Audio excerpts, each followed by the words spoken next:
പാർവണ, എന്താണ് നിങ്ങളുടെ നാടൻപാട്ടിനെ കുറിച്ചൊന്ന് പറഞ്ഞ വിശദമായിട്ട്?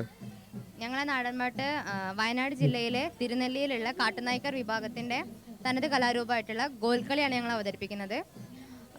ഗോൽക്കളി എന്ന് പറഞ്ഞാൽ വിഷുവിനോടനുബന്ധിച്ച് അവിടുത്തെ പ്രദേശവാസികൾ 7 ദിവസം വ്രതമെടുത്ത് നടത്തുന്ന ഒരു ചടങ്ങാണ്. ഈ ചടങ്ങ് എന്ന് പറയുമ്പം ഈ വിഷുവിനോടനുബന്ധിച്ചുള്ള 7 ദിവസങ്ങളിൽ ഈ അവതരിപ്പിക്കുന്നവർ ഓരോ വീടുകളും കയറും. എന്നിട്ട് അവിടുന്ന് സമ്മതം വാങ്ങിയിട്ട് ആ വീട്ടിൽ ഈ കോൽക്കളി അവതരിപ്പിക്കും. ഓരോ വീട്ടിലും ഇതുപോലെ അവതരിപ്പിക്കും. അതുപോലെ തന്നെ അവിടുന്ന് കിട്ടുന്ന കാണിക്കയായിട്ട് ലഭിക്കുന്ന നെല്ല്, പണം, അരി ഇതൊക്കെ സൂക്ഷിച്ച അവസാനം വിഷുവിൻ്റെ തലേ ദിവസം തിരുനെല്ലി ക്ഷേത്രത്തിൽ വെച്ചിട്ട് ഇവരിതൊന്നും കൂടി അവതരിപ്പിക്കും. പിറ്റേന്ന് വിഷുവിന് കണി കണ്ടുണരുക, ഇതാണ് ഒരു ആചാരത്തിൻ്റെ അങ്ങനെയുള്ള ഒരു ആചാരത്തിൽ ഉപയോഗിക്കുന്ന കോൽക്കളി പാട്ടാണ് ഞങ്ങൾ അവതരിപ്പിക്കുന്നത്.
ഓക്കെ, എത്ര ആസ്വദിച്ചാണ് അവരത് ഈ പ്രകടനം നടത്തുന്നത് എന്നത് വളരെ ശ്രദ്ധിക്കേണ്ട ഒരു കാര്യമാണ്. അവർ സ്വയം ആസ്വദിക്കുന്ന, ഒപ്പം ആ ഒരു ആസ്വാദനം അല്ലെങ്കിൽ ആ ഒരു ഭംഗി മുഴുവൻ അവർ കാഴ്ചക്കാരിലേക്ക് പകർന്നു നൽകുന്നു. അതുകൊണ്ട് മിടുക്കരായ കുട്ടികൾ അവർ സമ്മാനവും നേടിയിരിക്കുന്നു.